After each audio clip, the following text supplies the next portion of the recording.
All right, so Lucky 13 is like right around the corner. And you guys have sent us a ton of stuff Yeah.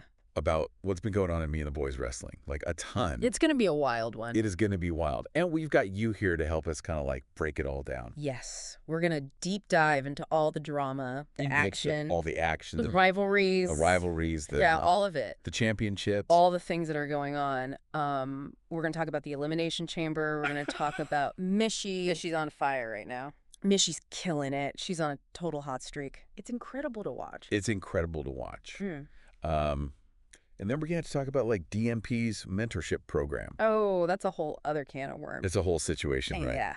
And we're going to talk about the Stroop and Hunter S. Mustache because they are at each other's throats. It's getting brutal. It is getting brutal. So, like, just to kind of kick us off here, Missy, you mentioned she's on a roll. Like, what are some of the things she's done that have, like, really stood out to you?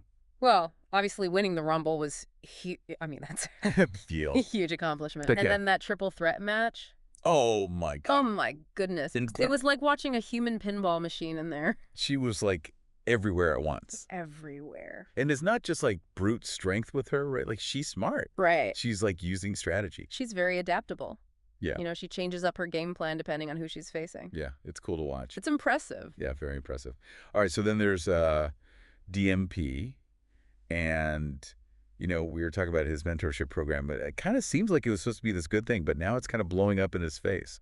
Yeah, it's kind of backfiring in a big way. You know, I think the idea was to raise the bar, elevate the level of competition. Yeah. But it feels like it's just creating more chaos. More chaos? And animosity. Like, do you think he's doing this on purpose? You know, it's hard to say. DMP is a very complex character. He's a mastermind. He's a mastermind. He always has a plan. He's always got a plan. So is this all part of some grand scheme?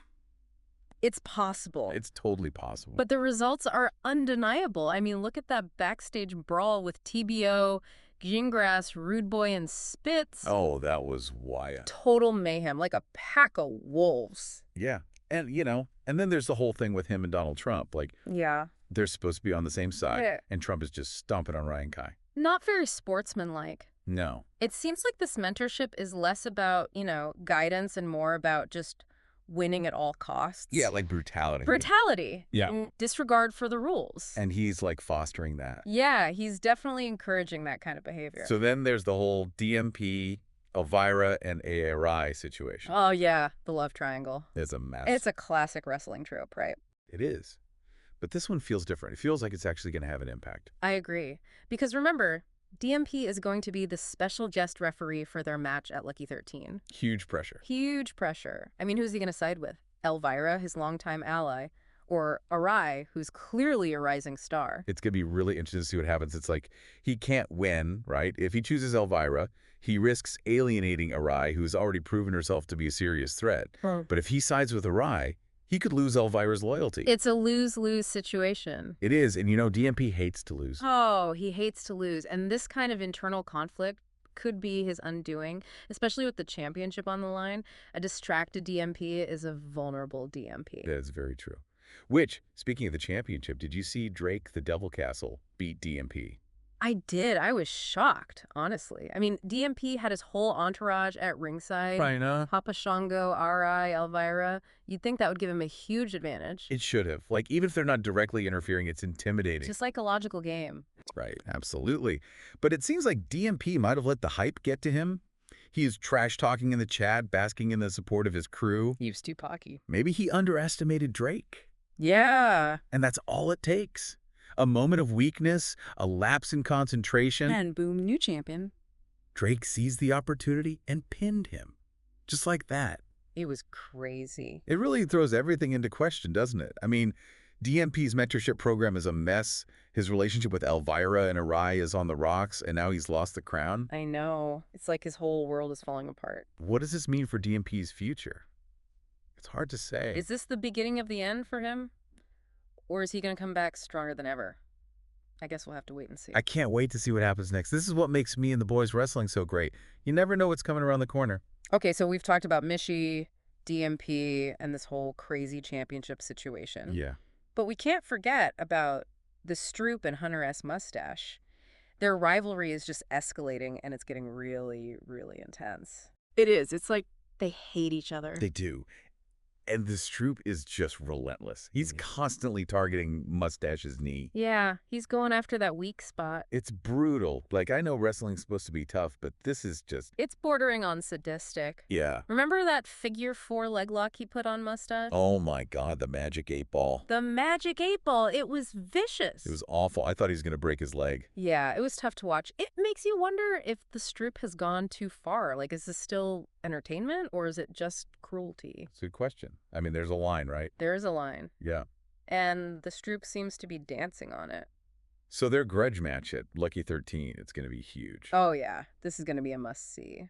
It is. Do you think Mustache can even compete at this point with his knee all messed up? It's going to be tough. But, you know, Mustache is a fighter. He is. He's got heart. Yeah. I wouldn't count him out just yet. So, do you think he can pull off an upset? Or is this Stroop going to grind him into the dust? It's hard to say. But one thing's for sure, this match is going to have consequences. This isn't just about winning or losing, it's personal. Yeah, this is about revenge. It's about pride. It's about dominance. It's about who gets to stand tall at the end of the day. Yeah, And I can't wait to see who comes out on top. me neither. It's going to be epic. And you know what's interesting? It's not just the established guys making waves this season. We've got these rookies who are coming in and shaking things up. Yeah, like Drake the Devil Castle, obviously winning the championship is a big deal. Huge upset. Huge. Yeah. But like Arai, you know, yeah. she came in. She came out of nowhere. She came out of nowhere and just dominated. And she didn't even make it into DMP's mentorship program. No, which is crazy. Like, that says something, right? It definitely does. Maybe DMP isn't as good at spotting talent as he thinks he is. Or maybe his style of mentorship isn't for everyone. Yeah, maybe. Maybe Arai just needed to find her own path. And she did. And now she's like a force to be reckoned with, which kind of makes you think about the Elimination Chamber even more, right? Oh, yeah. Like, you've got all these rookies coming in full of energy and like no fear. They're hungry. They're hungry. And then you've got the veterans who are like, they've been there, they've done that, They know the game. they know the game. Eh, So it's going to be really interesting to see how all of that plays out. definitely. Speaking of the Elimination Chamber, Yeah. we have to talk about French Lover. What's going on with him? Man, French Lover.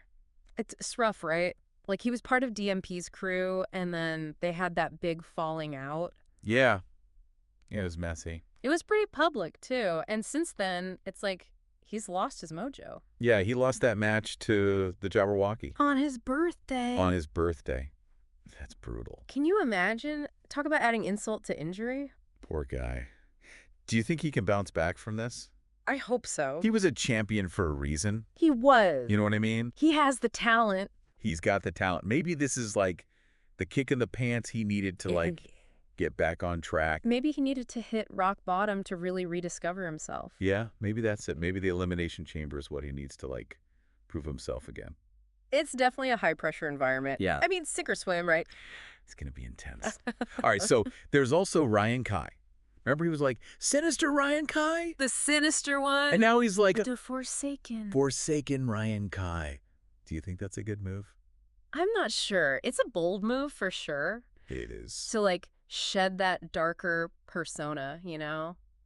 Embrace vulnerability. Yeah. Especially in a world like Me and the Boys Wrestling where it's all about aggression and dominance. Yeah, it's like, does that make him weak? Some people might see it that way. But he did beat Donald Trump. He did. That was a big win. Huge. So maybe this new Ryan Kai is more strategic, Right. less reliant on just brute force. Yeah, like maybe he's realized that true strength comes from within.